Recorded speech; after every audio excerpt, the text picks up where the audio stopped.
Good morning, still just barely. It's Wednesday, September the 9th, and I am just freshly back from the UP of Michigan, where I was given a history lesson. Thanks, Wade. Wade was telling me that the reason the Upper Peninsula is attached to Michigan is because of a, I'm going to screw this up good. There was a territorial issue between Michigan and Ohio for biscuits. I can't remember. Anyway, Ohio won and got what they were shooting for, and Michigan ended up with the UP, and they didn't realize what they had gotten at the time. But apparently, it was a in the long run, it was a really good deal. So, how's that for butchering history? Sorry, guys. History and geography were never my strong suits, ever. In fact, uh, my geography was so skewed when I moved up to Wisconsin almost 20 years ago. I kept telling everybody I was moving to the state that looked like this instead of the state that looked like this. There we go. Which in actual word terms means that I mistakenly thought I was moving to Minnesota and was calling it Wisconsin. Um, so, yeah, my geography was never good. Um, but anyway, enough of that silly business. I'm back from the UP. I had a great trip. I had some really great classes and rituals. Um, I spoke with you last Wednesday after I'd gone slag hunting, so I have a whole bunch of slag in the shop right now. I haven't put it out on the table yet, but it'll get out there. So Wednesday night, we did an ancestor stick ritual. And what we ended up doing with the ancestor stick ritual was because we didn't have anybody come that we were able to actually pass the stick off to, it was decided between my friend Dia and I that the best option, given the history of the stick, was to just go ahead and let the stick go. So we returned the stick back to the elements. We took off the parts of the stick that would not burn well or would be harmful in some way. We removed them and then we burned all of the organic pieces, and I am then in charge of burying the remainder of the pieces. And so this is how we're kind of letting go of the stick and allowing those stories to return back to the energy that they came from. And if anybody wants more information about what that means and all of that, feel free to type me and ask me. I'd be more than happy to share that story a little bit more in depth. Um, Thursday night was an Isis ritual. I'm sorry, that was Thursday night.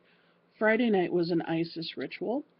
And at the Isis ritual, what we did was we had sacred storytelling in sacred space. We shared incense and oil. We shared honey cakes and pomegranate juice. Essentially, we had it on the beach. So we all sat in the sand and listened to Lake Superior's waves, which were really loud that night. Just did it out in the sun. It was a really nice little ritual where we all got to kind of have some silence. We also got to hear some stories and got to just share in the spirit of the idea of the goddess Isis. Wednesday night, I worked with my friend's student, and we did a crystal intensive. So for about 4 or 5 hours, I think it was, we sat down and I got to just kind of let him pick my brain and just throw a whole bunch of information at him and let him go through my crystal collection and ask questions and look and feel and touch. And so that was really cool. And then Saturday, I presented 3 different workshops. I presented in the morning kitchen witching. And during the kitchen witching class, we made community bread, which is a multi-grain and multi-seed bread. We made mead. We made toothpaste. We made snickerdoodle scrub. We made an essential oil bath salt. We learned how to bless candles, or how to anoint candles. We talked about medicine pouches. We talked about using essential oil in non-scented lotion bases. Um, we made a wound heal tea, which is a soak. It's an herbal soak. So we made a variety of things, and then we all had a lovely little potluck lunch, and that was a lot of fun. And then in the afternoon, I presented a class called Sacred Mask Making, um, spiritual mask making, one of the two, probably spiritual mask making. What that is that's a class where I bring in blanks and I show a few of the masks that I've made in the past that all have different stories. And we take some time to meditate and think about where we are, where we want to be, issues that we might be dealing with, situations in our lives. But we take about 10 minutes to kind of think on that and to sketch and to make notes. And then we spend the remainder of the time creating masks. So we spent probably about 2.5 hours on creating our masks, and everybody's is different. Everybody's journey was different. Everybody's coloring was different. There were different sizes of artwork. So everybody chose to do full-face masks this time. But I've had classes before where we've just done what's known as a domino, which is the one that just covers your eyes and part of your cheeks. And I've done classes where we've actually created our own plaster masks, but this was not one of those due to time restrictions. So that was really lovely. And then we all had potluck dinner again.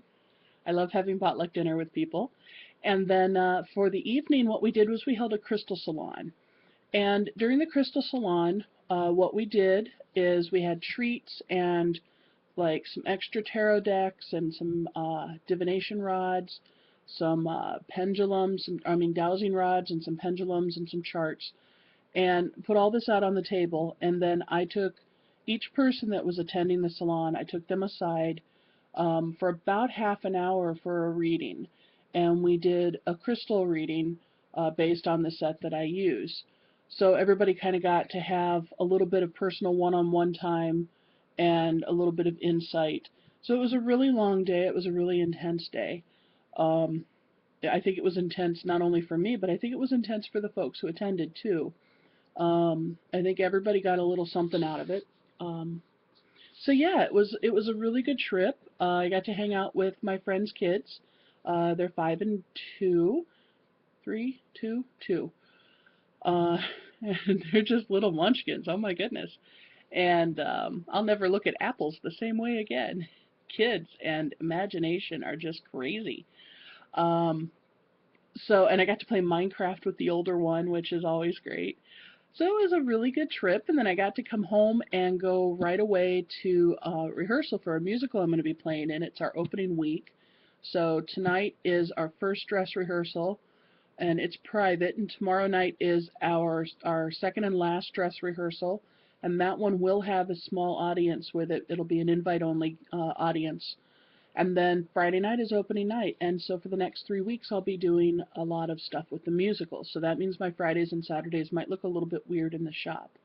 It also means that I'm going to be putting in long days because yesterday was the first day of school year piano lessons again. So my schedule at the shop has just gotten weird, like it does every school year. So I'll be open in the mornings for sure, Wednesday and Thursday, and then all day on Friday and Saturday, with the exception of when I have to duck out a little bit early because of musical. So that's kind of the update on I'm back, how the trip went. I think for me, with the different classes and rituals that I was able to present for everybody, usually I present these things and I don't expect a whole lot of anything to come of them for me because I'm so busy facilitating that I don't really have time to go into space. But what was nice was, given that these classes were all done on such short notice and that it was Labor Day weekend, so everybody's busy on Labor Day weekend, the attendance was low. But the nice thing about low attendance is it's really intense then. Everybody is able to get what they want a little bit more without having to navigate everybody else's needs as well, which means I get a little bit of insight myself. And part of what I was getting over this past week